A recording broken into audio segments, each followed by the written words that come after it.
vous allez nous présenter Sindel Sontag, quand même, faut-il le dire, et vous êtes la fille d'un quelqu'un d'important. Oui, je suis la fille de monsieur Jean-Pierre Sontag, voilà, qui est maître enseignant Reiki. Donc nous venons tous les deux de Strasbourg et aujourd'hui pour nous c'est le premier salon à Paris. Donc oui, on n'a jamais tenté l'expérience avant de venir plus loin pour un petit peu faire découvrir donc nos produits. Et donc c'est mon papa qui m'a formé aussi également au Reiki, hein, donc il m'a formé au niveau 2, hein, praticienne Reiki. Donc je fais des soins dans ma salle de thérapie. J'ai exprès aménagé une salle effectivement à mon domicile pour recevoir des personnes, donc à la fois en faisant des bilans énergétiques, c'est-à-dire que je peux déterminer, si vous voulez, avec précision, eh bien, les blocages, hein, psychiques, ce qui crée en quelque sorte on empêche, si vous voulez, l'harmonie, hein, par le biais de ces blocages-là. Et donc, je fais des séances Reiki. Et donc, voilà. Et aujourd'hui, donc, je voulais m'attarder sur quelque chose de tout nouveau que je pratique. Donc, c'est le tirage du chemin de vie. Donc, je précise, hein, ce n'est pas un tarot, hein, c'est vraiment un tirage pour donner, si vous voulez, des pistes de réflexion. Donc, sur son chemin de vie, en fait, sur son karma. Donc, moi, je suis dans l'optique de parler avec des mots simples, puisque de nos jours, eh bien, les mots simples ne sont plus tellement à la mode. Je crois que ce sont des images assez simples aussi. C'est ça, les images sont extrêmement simples. Alors, je vais vous montrer une série. Parmi le jeu de cartes, hein, donc on retrouve avec des mots très puissants, hein, alchimie, cycle de vie, récréation. Hein. Donc ces cartes-là, en fait, ont été faites par Nathalie Bastian, hein, qui est donc une amie à mon père et qui est artiste peintre. Et elle-même eh bien, est passionnée au départ par cet art, hein, qui est la peinture, qui a quand même une certaine connexion, et donc elle a mis vraiment toute sa passion, toute son âme dans ce jeu-là. Et donc elle représente un petit peu ces séries-là par des arbres, en fait. Donc, c'est-à-dire, par exemple, comme celui-ci, que j'aime énormément, le cycle de vie. On retrouve les 7 couleurs des chakras, et vous avez une harmonie naturelle dans les cartes. Donc elle l'a fait dans quel esprit, cette dame? Elle l'a fait sur un plan purement artistique, ou elle avait déjà en tête que ça servirait à la voyance ou à connaître le futur? Alors, ou est-ce que c'est quelque chose qui vient dans un deuxième temps? Alors au départ, moi je n'ai déjà jamais rencontré cette personne-là, donc c'est mon père qui m'en a parlé. Et donc au départ, quand j'ai étudié, hein, donc ce chemin de vie, c'est ma propre interprétation. Je pense qu'elle est partie sur un principe. Je vais créer un jeu de cartes par le biais de mon imagination, voilà, en fait. Et je pense que le jeu de cartes a en quelque sorte révélé des potentialités, a révélé son potentiel, on va dire, par rapport au chemin de vie. Et elle s'est dit, en même temps que je crée ces cartes-là, je veux amener les gens, eh bien, avec moi, en quelque sorte, dans ma peinture. Elle veut transporter les personnes dans sa peinture. Et donc, c'est pour ça que je trouve que ça ressemble absolument pas à un tarot ou un jeu de cartes qu'un médium pourrait pratiquer. D'ailleurs, ici même au salon, on m'a posé plusieurs fois la question, est-ce que vous êtes médium? Est-ce que vous êtes cartomancienne? Alors je réponds absolument pas, je suis praticienne Reiki, mais je fais ce tirage-là parce que je le trouve intéressant pour moi-même et pour les autres. Mais le tirage lui-même, ça implique quand même une forme d'interrogation. Qui est-ce qui tire? Donc ça, c'est un langage, en fin de compte. C'est un langage qui permet de communiquer avec un autre monde, quelque part. Effectivement, vous avez une interrogation naissante qui est présente, mais je pense que c'est plutôt comme un aperçu philosophique, un petit peu comme une phrase philosophique, c'est-à-dire connais-toi toi-même et tu connaîtras le monde, hein, par exemple. Hein, et même dedans, au niveau des interprétations, hein, je peux vous montrer. Oui, montrez-moi. Elle fait des phrases qui sont très simples. Vous n'avez vraiment pas un jeu de cartes, on va dire, d'une complexité est-ce qu'il faut l'utiliser incroyable. Donc c'est quelqu'un. Est-ce qu'on doit l'utiliser quotidiennement, si on peut dire? Oui, bien sûr, puisque j'allais en venir justement. Vous avez plusieurs types de tirages. Vous avez des tirages courts. Donc moi j'effectue justement ces tirages courts. Vous voyez, c'est une carte par jour en fait. Mais vu, disons, avec toute une base, on va dire, du chemin de vie, et puis aussi au niveau des chakras, vous avez une explication beaucoup plus élaborée, puisque moi, par exemple, je ne me sers pas de la série qui est en rapport avec les chakras, puisque moi-même, je peux déterminer. C'est-à-dire que je vais vraiment m'axer sur cette simplicité-là. Et donc, quand je fais mon bilan, je commence simplement, je demande le nom, prénom et date de naissance de la personne, on questionne simplement. Et puis dès qu'elle fait son tirage, je lis à voix haute l'interprétation du petit livret, chemin de vie. Et donc, nos actions sur des mots-clés. Donc moi, je révèle des mots-clés. Je suis un petit peu, peut-être qu'on pourrait trouver ça un petit peu scolaire, c'est un petit peu une manière que déjà je faisais en philosophie au lycée. Et donc, on relève ces mots-clés-là. Et donc, je vais relever des mots-clés, on va dire, qui sont puissants en termes psychiques. Par exemple, si nous prenons la récréation, justement, vous avez par exemple des mots comme cycle, création, mental, pensée. Et ces mots-là, je vais les écrire et donc moi-même je suis aussi dans l'écriture automatique. D'ailleurs, elle l'explique derrière dans son jeu de cartes, cette personne qui les a fait, elle explique que c'est par le biais d'une connexion automatique qu'elle a fait ce jeu de cartes. Voilà. Et quelque part, je ne trouve pas ça anodin que j'ai trouvé ce jeu de cartes un petit peu comme une évidence, vous voyez. Vous êtes aussi de vous-même dans l'écriture automatique. Oui, c'est ça. C'est-à-dire que quand je tire mes bilans, j'écris en même temps que je parle à la personne. Et donc à la fin, la personne a vraiment un bilan complet, on va dire, sur papier. Parce que on va dire que généralement dans les échanges, quand on reçoit, que sais-je, dans un entretien, la personne n'a pas vraiment de trace écrite à la fin. C'est plus un échange oral. Et puis, vous joignez quelque chose. Je joins quelque chose. Rapport. Et puis, quelque part, c'est une trace d'énergie que je laisse aussi. D'accord. Voilà. Et donc vous dites qu'il y a d'autres façons d'utiliser ce jeu. Oui, tout à fait. Donc comme je vous l'ai dit auparavant, il y a plusieurs séries. Donc moi je tire avec la série Chemin de vie qui d'ailleurs porte le même nom que le jeu de cartes complet. Mais par exemple vous avez d'autres séries comme les roues d'énergie. Donc vous avez deux types de roues, les roues d'énergie équilibrées et déséquilibrées. Et donc par exemple ces roues d'énergie là, elles se focalisent sur les points forts de la personne. Quand je vous ai dit auparavant que c'était un vocabulaire fort, les points forts, les points faibles, les actions, dans la mission, on va dire, de la personne, et encore une fois représentées par des arbres également. Donc là, je vous présente simplement la série avec laquelle je tire, mais bien sûr, il y a 44 cartes dans le jeu. Il y a 44 cartes et le livret d'accompagnement. Et donc, dans le tirage complexe, spécifique, si vous voulez, vous pouvez utiliser plusieurs séries ou bien une série, on va dire, respective. Moi, j'ai un petit peu fait un 2 en 1. J'ai allié à la fois un tirage court, mais le tirage spécifique aussi, puisque je me sers que d'une seule série. Ah d'accord. Donc vous, vous tablez que ça vous suffit en fait. C'est ça. Pour moi, ça me suffit. On va dire. Et donc un autre praticien va utiliser une autre série et pas forcément tout. Vous conseillez de choisir sa série. Quand on veut pratiquer, pas le client, bien sûr. Des fois, effectivement, je vais questionner si la personne pratique lui-même des complémentaires, des médecines alternatives. Et donc, peut-être quelqu'un qui est magnétiseur ou même médium peut se servir d'une série précise. On m'a déjà posé la question. Est-ce que c'est réservé à vraiment un public, entre guillemets, formé? J'aime pas trop le terme de formation, puisque, une fois de plus, nous sommes dans une inspiration philosophique. Et donc c'est pour ça que je trouve ce jeu très riche et formidable, on va dire, au niveau des colorations et du message. Alors, et ça vous sert, ça fait partie de votre compétence? Donc ça, en fait, c'est, si vous voulez, le pendule. Donc c'est une spécificité que je pratique depuis toute petite. En fait, déjà toute petite, je m'intéressais à tout ce qui était un petit peu ésotérique, on va dire, entre guillemets, tout ce qui était énergie, les pierres, et puis j'ai appris en quelque quelque sorte toute seule à faire du pendule. C'est-à-dire que j'ai pas une formation de radiesthésiste comme vous en avez qui font de la radiesthésie, qui vont alors voyons, donc le pendule, comment vous pouvez vous l'utiliser, de quelle façon? Alors là, vous avez par besoin exemple, des supports de pendule.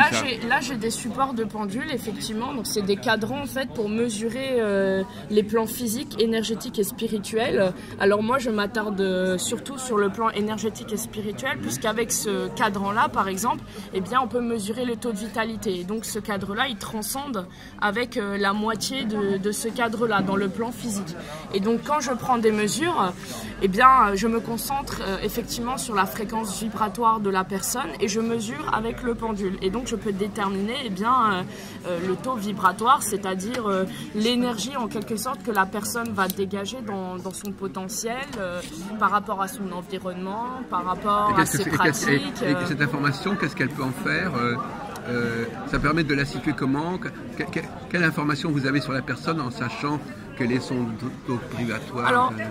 C'est sa santé, c'est son rayonnement, qu'est-ce que c'est? Je pense que le terme de rayonnement est pas mal, hein, puisque vous me le donnez ici même. Le terme de rayonnement, si vous voulez, bon, cette mesure-là, ça va être en quelque sorte un bonus pour la personne, c'est-à-dire que peut-être qu'elle aura des capacités, on va dire, en termes de soins, par exemple, pour une autre personne qui sera un petit peu plus forte qu'une autre qui débute. Mais ça ne veut pas dire pour autant qu'elle est supérieure, vous voyez. C'est-à-dire que quelqu'un qui, par exemple, eh bien, a un taux vibratoire très important, s'il est par exemple dans des pensées, on va dire, d'ego ou qui n'est pas dans l'humilité, par exemple, son taux vibratoire peut chuter. Et donc la fréquence vibratoire n'est plus la même. Et cette fréquence vibratoire, eh bien, elle n'est pas stable au final. Donc ça peut nous évolution. Ça peut nous alerter quand même quelque part. Oui, sur, tout à fait, ça peut nous alerter. Sur une direction oui. Il va falloir quand même revoir. Est-ce qu'on peut le faire avec moi, par exemple? Oui, bien sûr, on peut tout à fait le faire. J'ai un peu peur de ce que ça peut donner, mais enfin, c'est intéressant quand même. Alors, donc démonstration avec le pendule. Hein. Vous n'avez pas besoin de me toucher ni en quoi que ce soit. Non, pas besoin de vous toucher, c'est vraiment à travers le ressenti.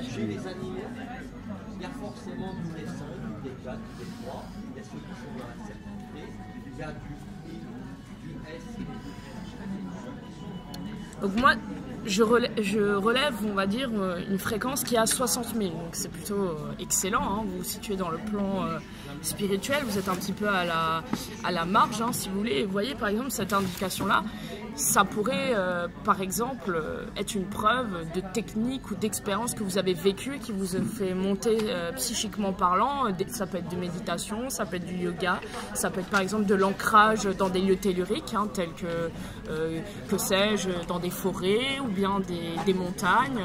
Ça peut être une explication valable. Ou simplement, par passion, si vous êtes passionné, eh bien, dans un métier particulier qui a une énergie, on va dire, il y a un certain épanouissement. Un certain épanouissement, effectivement, et eh bien ça peut augmenter le taux vibratoire. Et d'ailleurs, par expérience, moi-même, eh bien, en faisant ce métier-là, en quelque sorte, en pratiquant le Reiki, eh bien, j'ai augmenté mon taux vibratoire et donc mon ressenti énergétique au niveau par exemple, de l'environnement, eh bien, est plus puissant. C'est-à-dire que j'ai une capacité d'analyse en fait de l'énergie qui dépasse en quelque sorte les raisons, on va dire, scientifiques exactes. C'est-à-dire que si on mesure avec un appareil, par exemple, eh bien, peut-être que je peux dépasser l'appareil. Vous voyez? Voilà. Sans me mettre en avant, bien évidemment. On peut faire autre chose, là? Ou c'est à peu près tout ce que... C'est l'information principale? C'est à peu près tout ce que je voulais aborder. Donc finalement, c'est assez positif. Finale. Hein. Quel genre de questions je pourrais poser? Eh bien, que sais-je, hein, peut-être un petit peu mon expérience personnelle par rapport à ces bilans, parce qu'il faut savoir que ces bilans-là, eh bien, c'est un premier jet pour moi, c'est un premier test. Ah oui, d'accord. J'expérimente. Pour moi, l'expérience, c'est important. C'est un objectif crucial si vous voulez vous développer dans votre chemin de vie. Et ça reprend un petit peu le nom du jeu de cartes. Oui, d'accord. Quelque part, je me fous un petit peu avec les idées de ce jeu de cartes. Je ne veux pas complexifier en quelque sorte mon chemin de vie. Voilà. Et ce que j'ai appris en faisant plusieurs bilans, j'ai dû peut-être faire une dizaine de bilans sur le salon.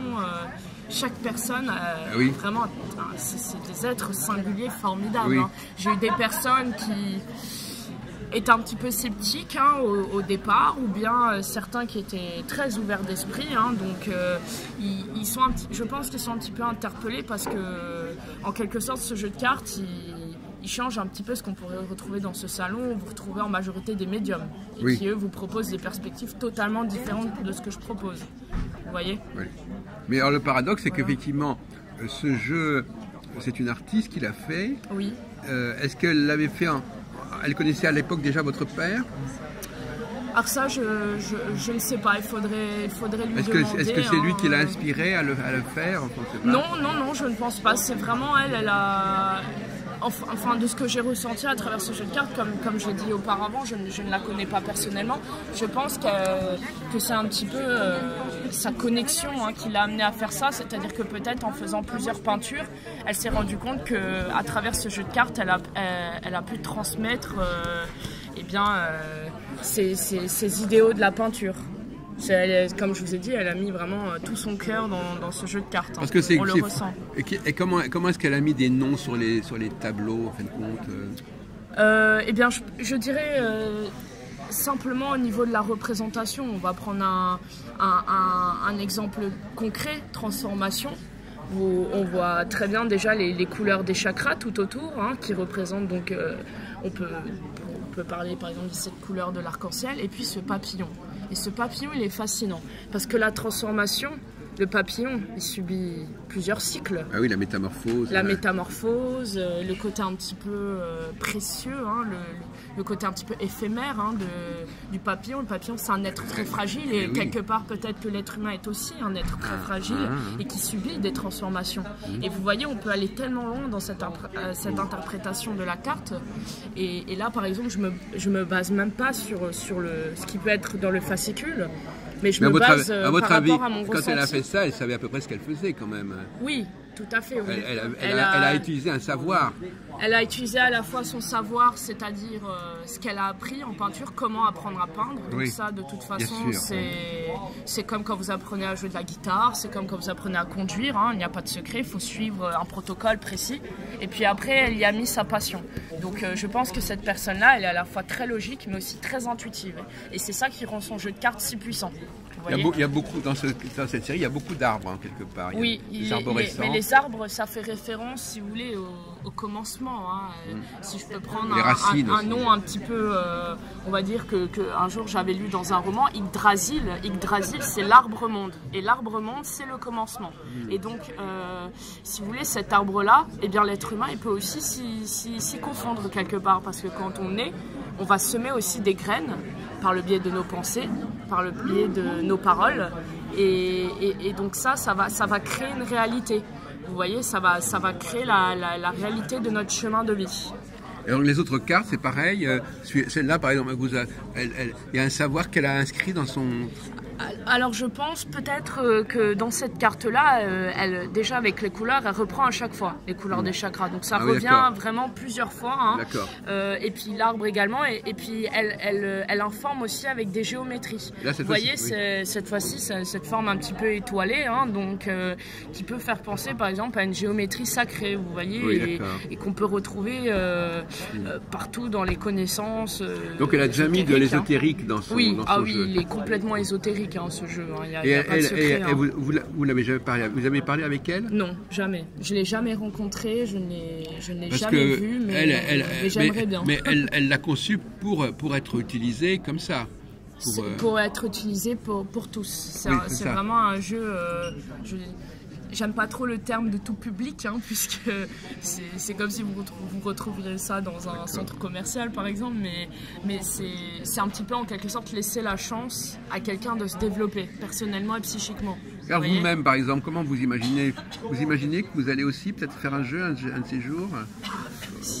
J'aimerais bien. Bon, je suis plutôt du côté musicien, alors on va dire que la musique me passionne depuis toute petite, mais c'est vrai que j'ai toujours admiré ceux qui dessinent et les artistes, les peintures. J'ai visité certains musées, notamment à Strasbourg, vous avez le musée de Tommy Ungerer, que j'aime énormément, le musée œuvre de Notre-Dame. J'ai toujours adoré la peinture et si j'avais effectivement les qualités pour créer un jeu, pourquoi pas. Par contre, vous êtes plus doué pour la musique.